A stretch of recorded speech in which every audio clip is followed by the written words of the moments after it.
Hey everybody, it's Derek here. We're going to take a look at the news from the 9th to the 15th of August 2021. So Nintendo had another Indie World showcase this week, and they showed off a bunch of games, and a lot of them were, lol, surprise, it's out on the store right now if you want to go get it. So we'll go through them. Necro Barista Final Pour, which is a kind of visual novel type thing. It is set in Melbourne in a cafe bar type deal where the dead can come back for one day to kind of mingle with the living and possibly, deal with their unfinished business or whatever like that. And it's kind of humorous and then somewhat not so humorous type of thing. But basically, it's a big visual novel type deal and has gotten a lot of critical praise. And now this Final Pour version has added some extra narrative and this kind of studio mode where you can make up your own scenes and your own dialogue and stuff like that. So it should be interesting. And that is on the eShop right now if you wanted to get it, along with Axiom Verge, which we were only talking about like last week, but now it's out. You can go play it if you want. So if you have forgotten, it's a Metroidvania type deal where you play an engineer who can control drones and such, and use that to attack enemies and figure out how to get yourself home out of this horrible situation you have found yourself in. And if you wanted to get up to speed on it, I believe Axiom Verge 1 is also on sale, so if you wanted to try that, you could go that route also.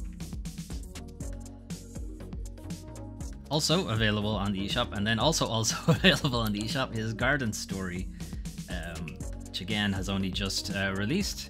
Garden Story is a bit of a Stardew Valley type deal. It's a chill community management kind of thing where you play various kind of anthropomorphized vegetables and fruits and what have you. It's a nice chill experience, although I don't think this trailer has... Oh no, it does. It has gameplay. So you can see it's very Stardew Valley. And it has gotten a lot of good press around it. There's this game, and I think there's Haven Park. It's also very similar, but I think this is probably the better one. But also, if you haven't played Stardew Valley, maybe play Stardew Valley first. That's Garden Story, also available on the eShop right now. Is Islanders. Islanders is a kind of puzzle slash sim game. So if you want to think of it as like, you can think of it sort of like SimCity, but also you can see in the bottom left there's a score you're trying to reach, and you place your buildings and houses, and the goal is to reach that score.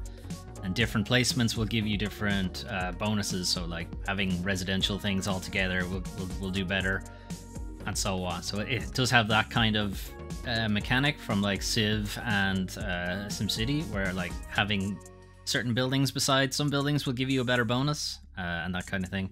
Having a lumberjack camp beside a bunch of trees is obviously a good benefit for them, and so on. It's that kind of game.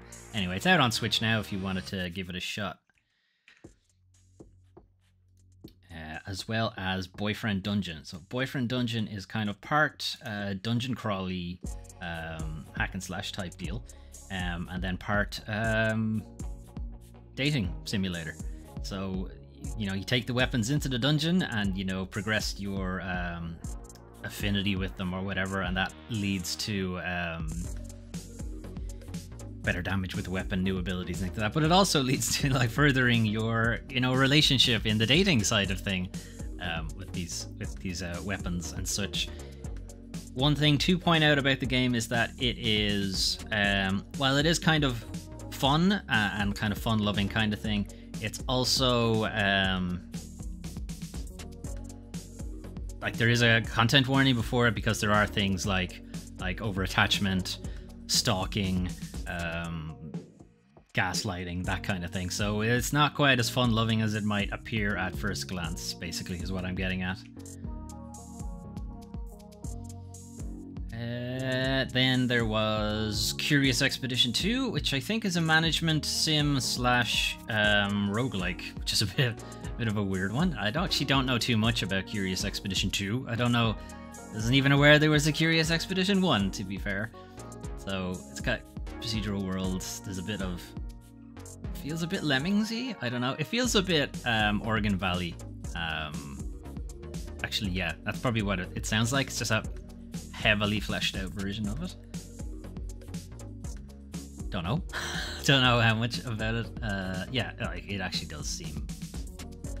There's a bit of Civ diplomacy and there's a bit of Oregon Valley stuff going on. And there's a bit of a randomized element to it. And apparently there's combat too, so there's a lot going on in that game. And again, also out on the eStore is Slime Rancher Plortable Edition. So Slime Rancher is a bit... keep coming to but it's a farming sim with slimes, basically. But Plortable Edition, I don't know. It seems like it's kind of the same deal. It might just be a little downgraded because maybe the Switch can't handle all the slimes. I don't know. But anyway, Slime Rancher Plortable Edition. If you're interested, you can check into it further yourself. And the next few games, so all the games, including Plortable Edition up to now, have all been released. They were all surprise releases on the Indie World showcase thing. The rest of these games are coming out later on in the year. So Eastward, that I've been keeping my eye on for a while because it looks really nice, has gotten a release date. So it's 16th of September. It'll be next year, or next month. Next month at some point. So this is a kind of isometric RPG that just looks really pretty. Skip ahead a bit. Just from the gameplay I've seen from it, there's been a lot of stuff of it on Twitter from the developer's account and from Chucklefish as well. They've shown off a lot of stuff, and it looks like the kind of old school RPGs, but it just looks gorgeous. Haven't seen too much of combat stuff. It seems like it's action focused, as in real time on the map. You know, it's not like a turn-based thing.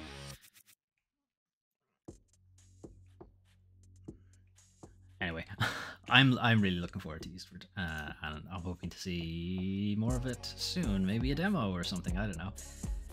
Tetris Effect Connected is Tetris Effect, but multiplayer, and is coming to Nintendo Switch soon. In October, I think, was the release date. So I have to check that again. But you know Tetris. Everybody knows Tetris, right? If you don't, go play Tetris. Like, what are you doing? But this is like a multiplayer head-to-head kind of thing coming to Switch. Tetris Effect is a really... It's kind of like a meditative kind of thing for Tetris. Really nice visuals, really great music, stuff going to like rhythm and that kind of thing. Tetris Effect in VR is actually really cool.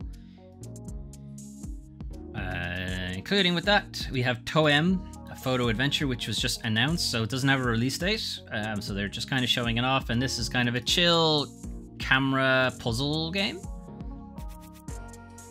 So you're like going around taking pictures of people doing some fun stuff, and like getting to know people and chatting them up and that kind of thing. Going to different places, taking pictures of interesting things. And I guess you're like updating a compendium, but there's probably puzzles like take a picture of me or use the flash to get rid of birds. Maybe that's also something that can be done. It looks fun. It's got a nice art style. I'd be interested to see more of it. But obviously not a whole lot to talk about right now because it's just been announced. Shovel Knight Pocket Dungeon, which has a weird spin-off for Shovel Knight, but Yacht Club Games have always been they've always been trying to position Shovel Knight as an overarching character rather than a particular genre of game. So it's like he could appear in anything. So here's a match 3, basically, game, more or less. It's not quite match 3 because you're not... you're kind of moving things so that you can get big groups together, as opposed to trying to eliminate groups of 3 or something like that. So it's a little different, but it is effectively a match 3 game. Then there's also a game called 100 Days, which is a winemaking game. So I don't know if it has a pretty... I'm not sure if it has a narrative element to it. It would suggest it does there with the kind of journal entry, but basically it's making wine, more or less. You know, checking the grapes for mold and creating your labels and that kind of thing. So it's a bit farming simulator, a bit winemaking, and maybe there's some kind of narrative thing to it. I don't think so. Going into it any further, it's probably not. Anyway, a management sim based around wine, more or less. Loop Hero, you may have heard of. It did get a lot of press when it came out on PC. It is a roguelike, but it's a bit more hands-off-ish, where you are just trying to generate a lot of resources by trying to make a loop for your dungeon men to run about. And you're kind to make it difficult enough that they're getting experience and they're leveling up and you're getting resources and whatever, but they don't die. So it's trying to make it as efficient as possible. So it's still challenging enough for them, but not so challenging that they die, kind of thing.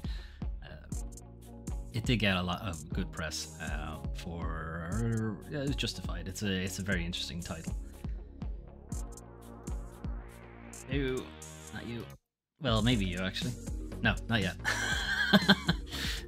Far Changing Tides is a sequel to Far Lone Sails. So Far Lone Sails was a side-scrolling meditative experience, so it was very straightforward, just kind of exploring this kind of dried out ocean bed. Far Changing Tides is underwater, but it's the same deal. It's a side-scrolling exploration title, but you have a boat now instead of a tank. But it's still that kind of thing. That's how the developer describes it themselves, as a kind of meditative experience. You're just exploring the world and just poking around, finding new things, figuring out what's happening in the game world, and that kind of deal. Then Metal Slug Tactics. So we're still going. We haven't got through all the games yet. Metal Slug Tactics is a spin-off and somewhat revival of the Metal Slug franchise. Metal Slug back in the 90s, I think, maybe early 2000s, was a side-scrolling shmup. A very hard side-scrolling shmup, actually, whereas this is a tactical game. It's a bit closer to something like a strategy RPG, so like Final Fantasy Tactics or XCOM, if you like. I think XCOM's a bit more involved, whereas this will be a lot closer to what would typically be called a strategy RPG. So like Final Fantasy Tactics, grid-based, enemies have different abilities, and party members have different abilities and that kind of thing. Whereas XCOM is again still grid-based, but it's also somewhat heavily randomized, and there's also the management sim element to XCOM that's wouldn't be present in most strategy RPGs. And then also Bomb Rush Cyberpunk, which looks a lot like Jet Set Radio. A whole lot like Jet Set Radio, but okay. Let's not call it that, but okay. This is from Team Reptiles. It's the guys behind Lethal League, which I've shown on the channel before, which was a fighter dodgeball game, which was really cool. But this is a skateboarding game, and that wasn't a whole lot in that trailer, but it's a skateboarding game / graffiti game. Again, not a whole lot shown off yet because it's only an announcement trailer, but more to look at then. Anyway, if you like Jet Set Radio, there's a good chance you'll like this. And then kind of thrown in right at the end, Astroneer is coming to Nintendo Switch. So Astroneer is again a kind of survival base building type game. But it's a bit more like fun-loving. You're just kind of on this island and you are doing terraforming, but also building your own campsites and stuff like that. So there's a lot going on, and it's all pretty well fleshed out at this point. So coming to Switch, it's more of a port rather than a brand new game or anything like that. Lumberjack rather is a pretty funny one. It's a bear who's also a lumberjack, but he's as opposed to being someone who cuts down the trees to make way for progress in industry, he's the other way around. He wants to destroy all of the industry and stuff like that, and he's trying to bring the forest back. and it looks hilarious and cute. And I really want to play it now. Stupid bear. Okay. That's Lumberjack. And then Gang Beasts. I honestly didn't. I really thought Gang Beasts was on everything at this point. If you're not familiar, Gang Beasts is a party beat 'em up game, where you have ridiculous physics and stupid animals or stupid people in animal suits, whatever, trying to eliminate each other in various silly ways in various silly locations. It is hilarious fun with other people. It is a chore to play by yourself against the computer. It's really only fun in a party setup kind of thing, much like every party game. They don't really play too well solo. They're a lot more fun with a group of friends around, and preferably, nobody knows how to play the game particularly well, I think is the best way to go with it. You're either all very good at the game or you're all very crap at the game, but if there's somebody that's incredible at the game, it's never much fun. Okay, so that was the Nintendo Indie World stuff. Then additional to that, so there were a bunch of new releases just in the Indie World Showcase. So we'll go through them again there. Necro Barista Final Pour, Axiom Verge 2, Garden Story, Islanders Console Edition, Boyfriend Dungeon, Curious Expedition 2, and Slime Rancher Portable Edition. All came out this week, though they were all like surprise drop on the Nintendo Indie Showcase. But in addition to them, Hades is also making its debut on other consoles. So it's already out on PC, it's already out on Switch. So now it's coming to PlayStation and Xbox, basically. Why won't the mouse pointer go away? Is it because it's up there? I don't know. Anyway, I've been talking a lot about Hades. Hades is a absolutely excellent roguelike and has set the bar incredibly high for any roguelike that comes after it, as it is just so incredibly well done. I'm really dying to get back into it and actually get some trophies out of it. Whether I'll platinum or not, debatable, because there's some tricky shit in the end game for Hades, but we'll see. So Hades is a new release. Black Book is a kind of Eastern Europe take on horror, basically. So it's like demonic possessions and that kind of thing. And you are you're playing this young woman who is kind of going about exorcising demons or just dealing with them in general with her black book, as you might imagine. That's why the game is called that. It's turn-based combat. You do have other party members every now and then, but in general you are playing as just this young woman going about different villages, helping people out and dealing with their demon problems. So you have a card-based combat system. It looks really good, and I'm always interested in different kind of demon and bad thing folklore, because you kind of only have the kind of Western mindset. Eastern European stuff, I get a little bit of it. I really like their vampire lore is really interesting. So going into any of the other stuff would be really interesting too. So I'm really looking forward to that. And then I Am Dead, which is on PC and I think is on Switch already, but it's coming to Xbox and PlayStation this week. I Am Dead. I'm not sure if you play the dead curator or you're contacted by a dead curator of a museum, and it's kind of your job to... I kind of forget what the story is now, but it's curating the museum, but it's also this kind of cutting into different buildings and like puzzling out stuff, like finding different objects by having to rotate through, by having to cross-section different buildings and stuff like that. It has a really interesting setup, and it's now on Xbox and PlayStation. So I deleted the Hades trailer. I didn't mean to do that. Let's get that back. Forget how to do that. Is it here? I'll get it back myself. Don't worry about it. It'll be in the links anyway. Okay. Right. Time for the worst part of the week. Industry bullshit. So there was a hashtag going around on Twitter during the week. It was hashtag Twitch do better. It's there. You can have a look. You know, it might actually still be trending at this time of publishing this video. Basically, it's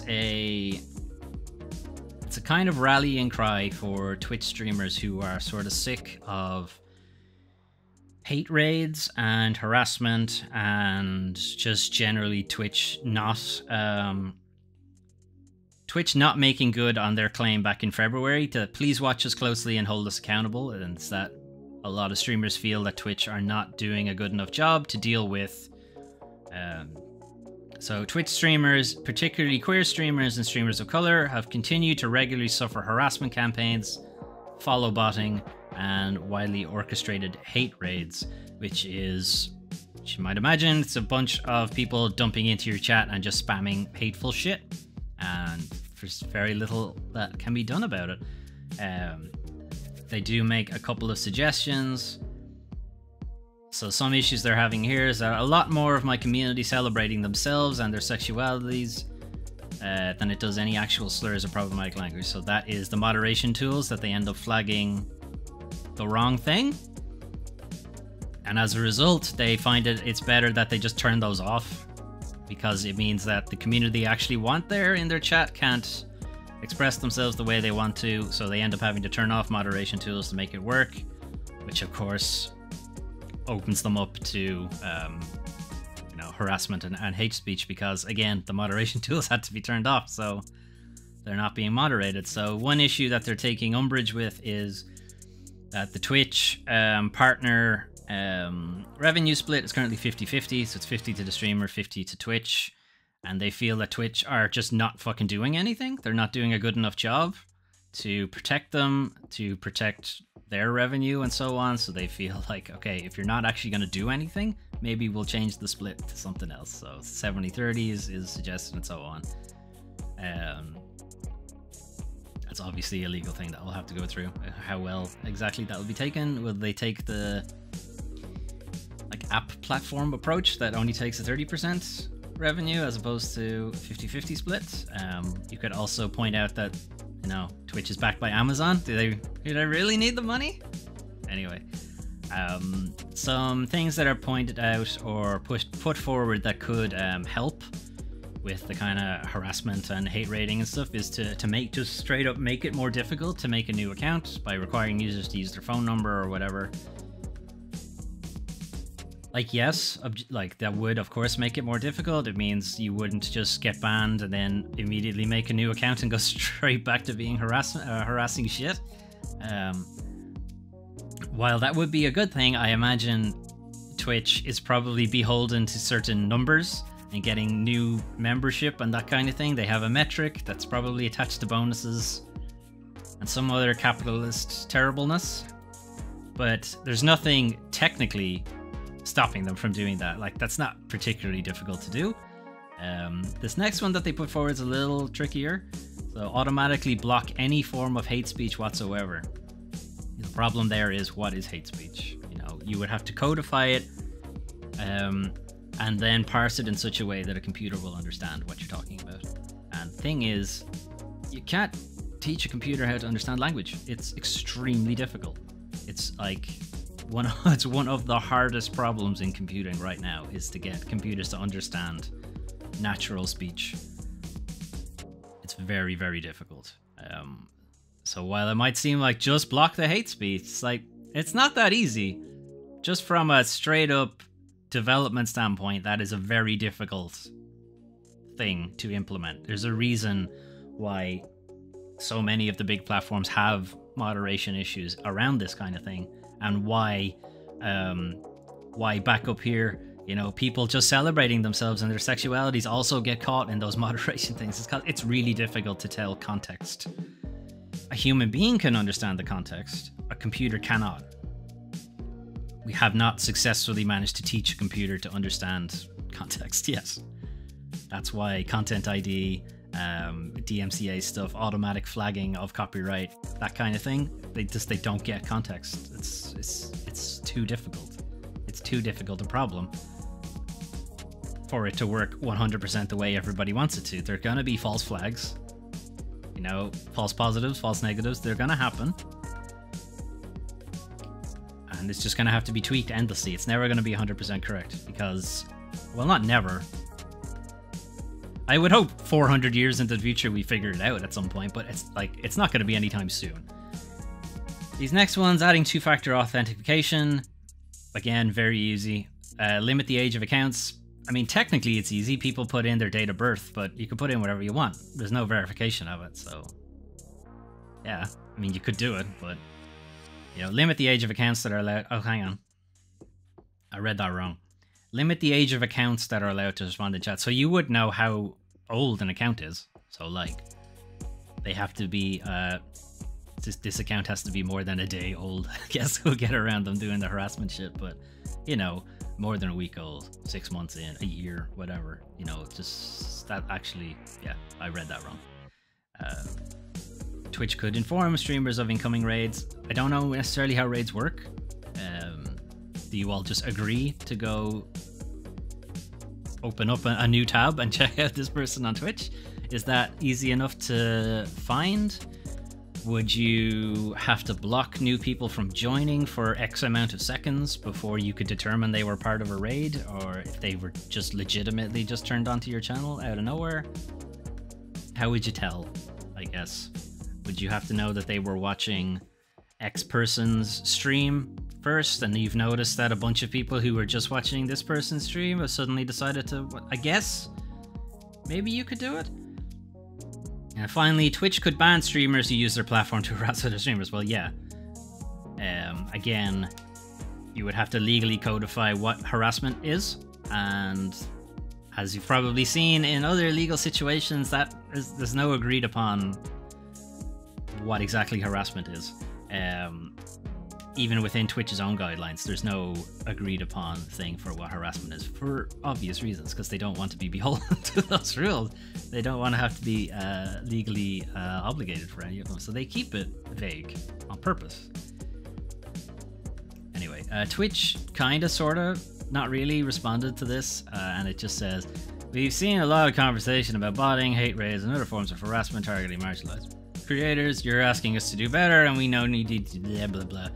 That includes an open and ongoing dialogue about creators. They're just fobbing it off, basically. It's corporate shit, corporate swill that is just churned out. Ongoing dialogue is code for fuck off, basically. We're not going to do anything. We're going to pretend we are. We're not going to do anything. There's nothing in their Twitter thread that suggests that they have actually any plans to do anything. Our work is never done. Your input is essential.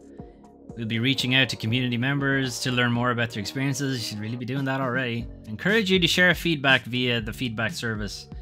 They're already pointing out that that's not good enough. That the feedback service is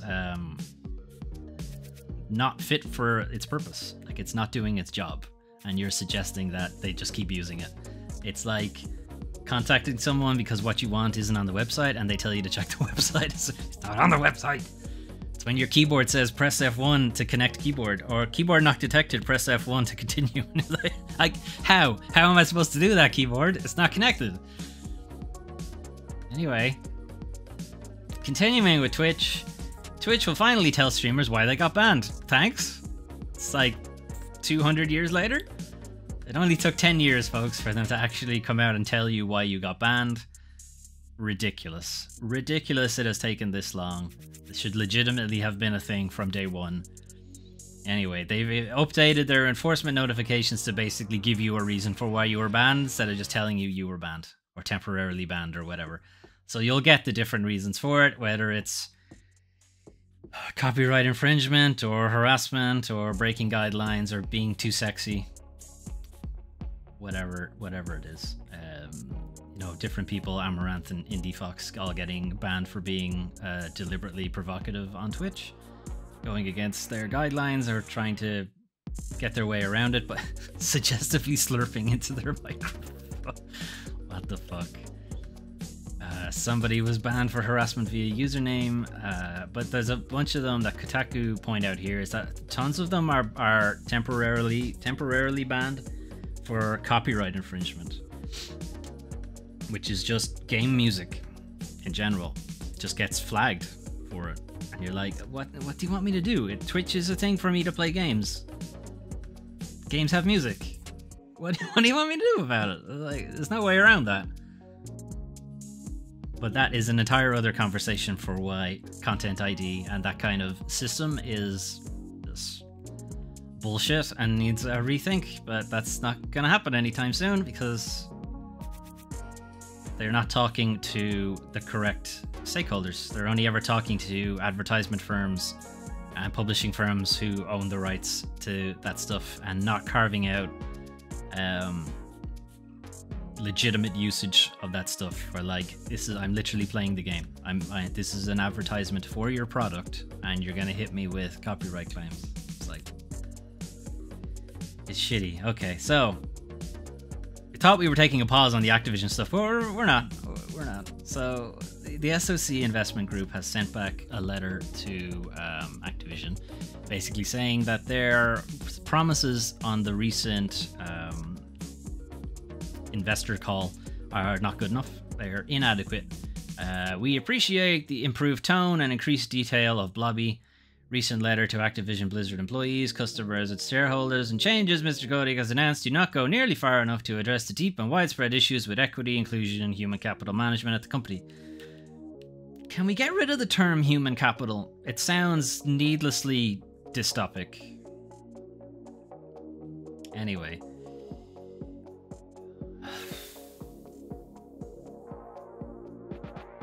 So, Executive Director Dieter Weisenegger also criticized the publisher's decision to hire law office Wilmer Hale, which we've gone into why that's not a good idea. He noted Activision Blizzard provided no updates as to how it will fill its leadership roles and how executive pay will be made more equitable. So he's basically calling them out on what are you actually going to do? What are your actual things written down? These things that you're going to do, and we can check you've actually done them. Because they haven't said anything.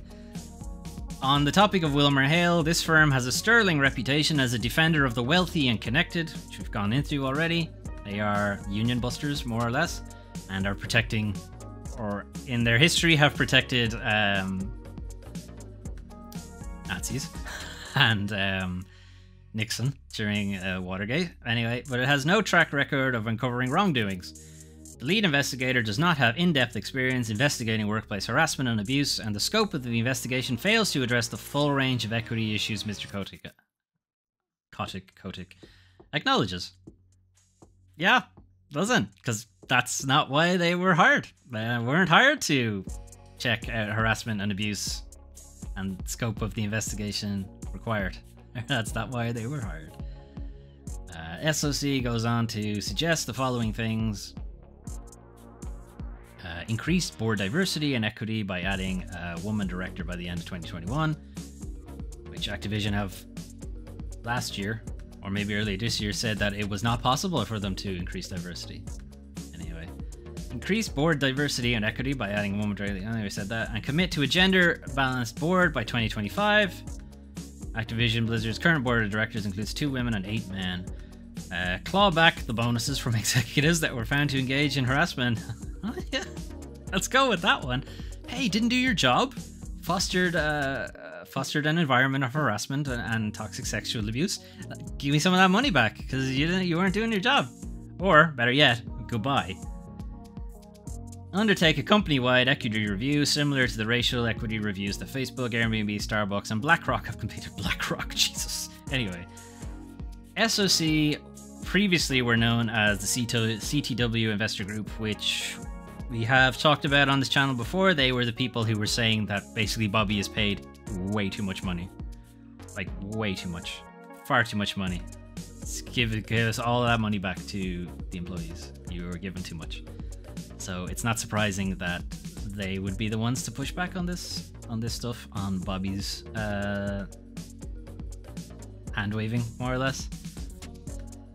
So continuing with Activision and Blizzard, Jesse McCree, Diablo 4 creative director, not the same person, no longer at Activision Blizzard. So Diablo 4's game director Luis Barriga, lead designer Jesse McCree, and World of Warcraft designer Jonathan LeCraft gone.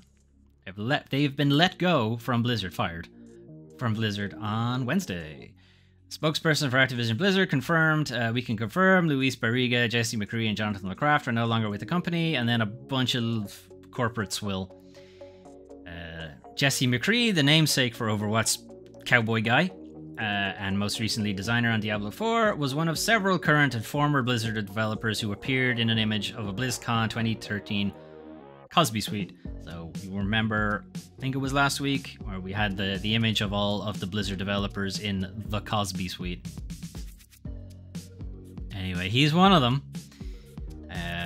There's no word yet on whether or not Overwatch and its gunslinger will see any changes in light of the latest news. So last week, maybe the week before, we were talking about Alex Afrasiabi and how there are a bunch of references in World of Warcraft to him. Like, there are some NPCs that are straight up named after him. There are some items that name check him in the flavor text and so on that have been removed since. So there's no call on whether or not the Overwatch cowboy guy, who is also called Jesse McCree, whether or not they're going to change his name. To know. Jonathan LeCraft also was in the Cosby Suite picture, and then another person, Corey Stockton, is currently a lead game designer at Blizzard, also in the suite, but according to sources, he's on leave, but still remains with the company. So maybe he's pending investigation, or maybe Diablo 4 is too close to completion that they can't get rid of him just yet. I don't know. Now, they are going to cover their bottom line, as much as they might be trying to clean house, or at least have the appearance that they're cleaning house. They're still going to want to make sure Diablo 4 makes them a shit ton of money. So maybe it's far enough along that the game director position probably doesn't need too much more input. The game designer, what kind of game design? Is it literally just game designer? Game designer. It doesn't say what element of the game he's designing.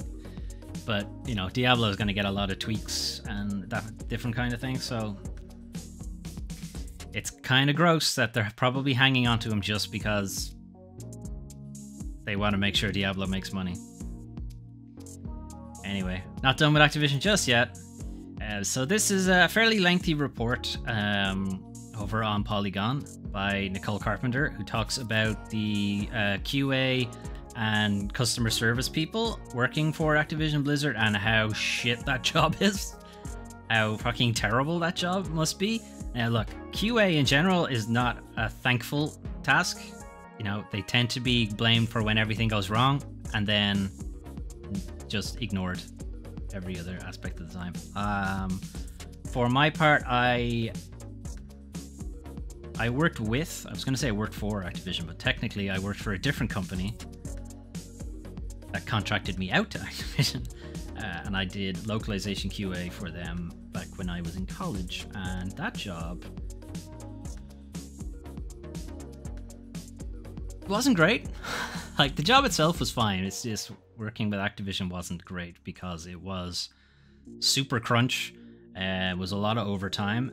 I was paid for the overtime, to be fair, and because it was a contract position, it was my company that was paying me, and they paid me well.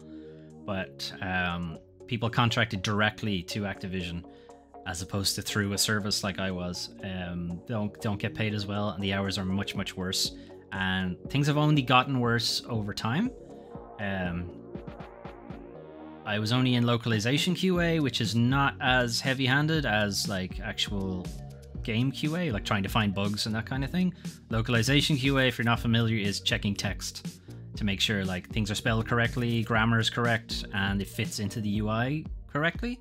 So words aren't overlapping each other, buttons have the correct name beside them, you can read all of the text, none of it's cut off, that kind of thing. But yeah, it was like the pay made up for it, but it was not a good time. It's absolutely not something I would have wanted to do full time. And this report just kind of highlights that, yeah, I wasn't wrong. It was a bad time.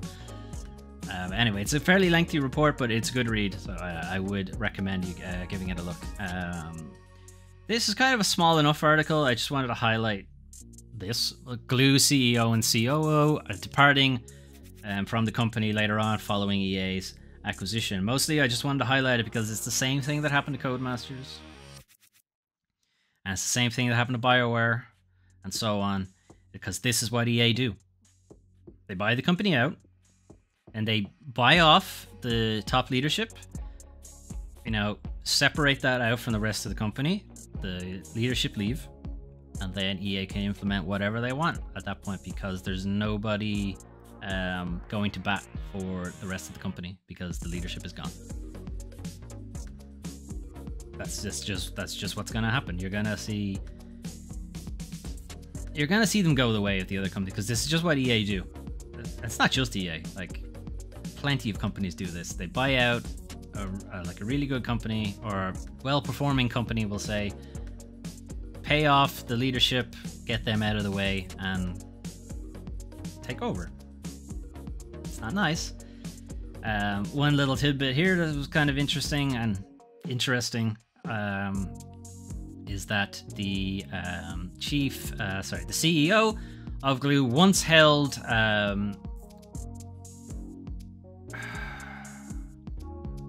he once held the vice president of mobile position. He used to work for EA for 13 years, and then turns around and sells a company back to EA. Interesting. Interesting is a word, all right. It's a word that could be used here. Some other words could be used too.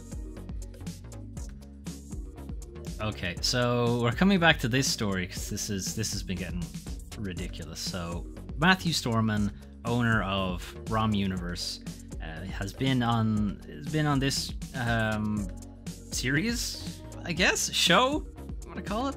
He's been on it before about his ROM site where he was basically setting up a subscription service for people to go on his ROM site and get ROMs.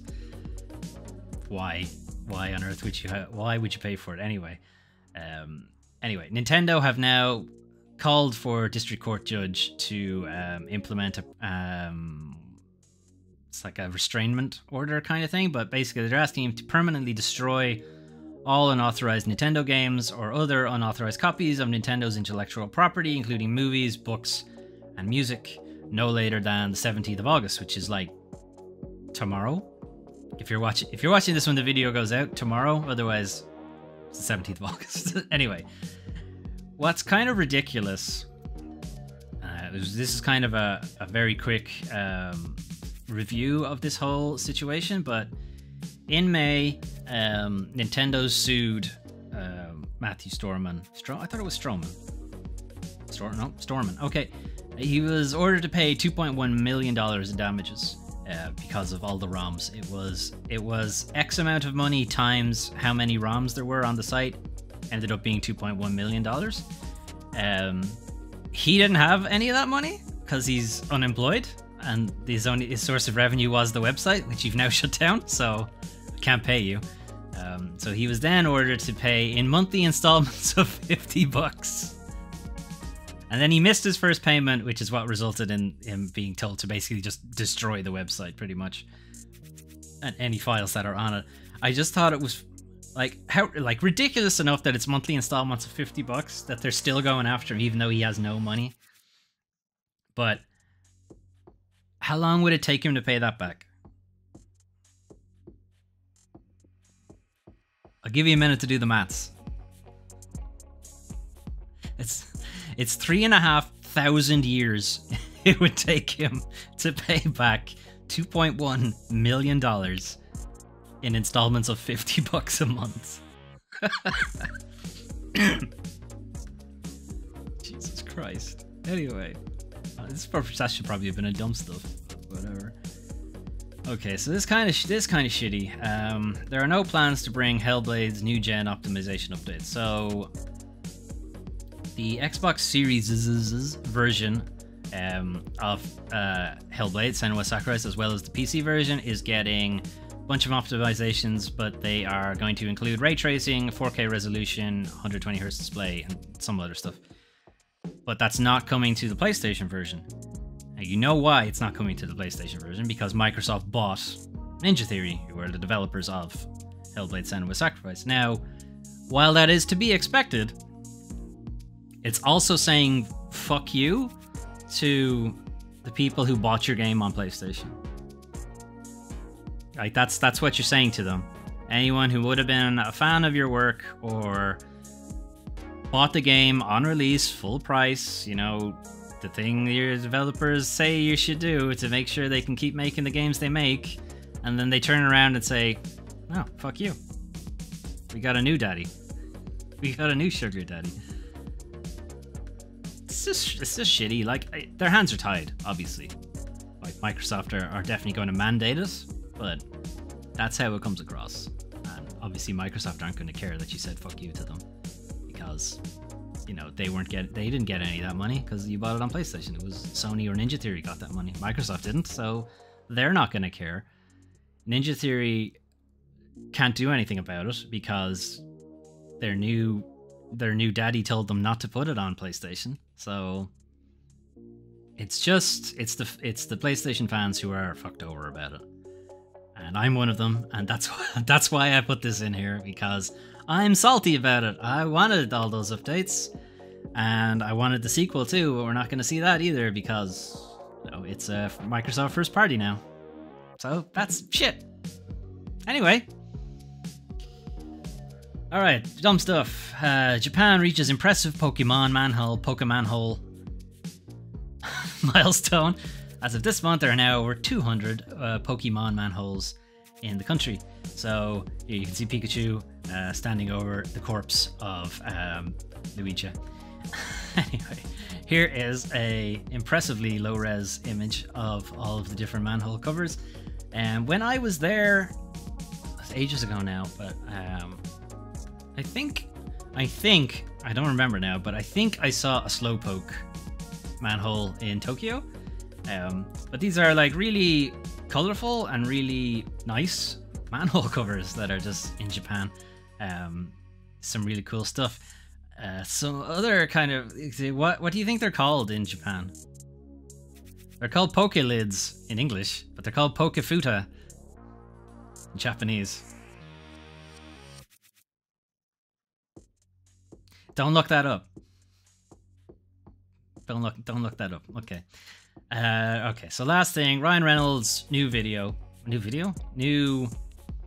film, Free Guy, which is kind of what happens if an NPC suddenly becomes the main character and like wakes up to realize they're actually in a video game and that kind of thing. Probably gonna bomb. It's probably not gonna be great, but it has some really, really cool tie-in posters. So here's like Super Mario 64. Here's a Street Fighter cover. Doom. GTA. Probably Vice City. Minecraft. Among Us. Animal Crossing. And the original Mega Man box art, which is as bad as this one looks. It looks fucking worse. The actual box art looks even worse. And I've seen a couple of others around the place as well, so that's fun. Like, the film probably won't be all that great. Might be alright, don't know. I don't have high hopes for it, but these tie-ins are pretty fun. I do like the look of them. Anyway, that was the news for the 9th to the 15th of August, 2021. Let me know what you thought. A lot of games just dropped out of that Nindies showcase. Lots of really interesting ones too. So that's a lot of games to try to get through, and they're just getting more and more and more of them. Some stuff over on the channel.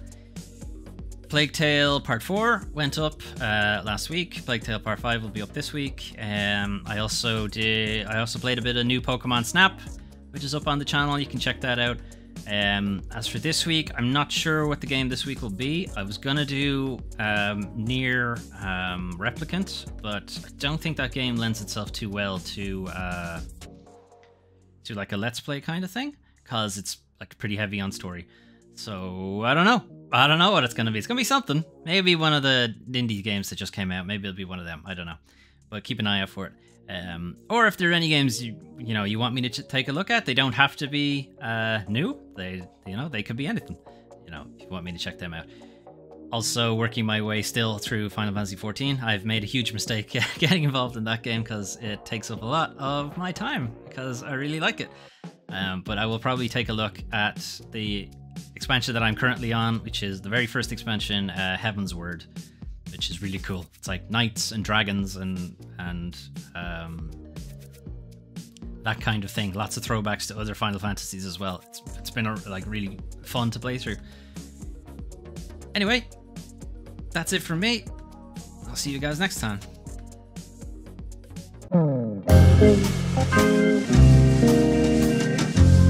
Thank you.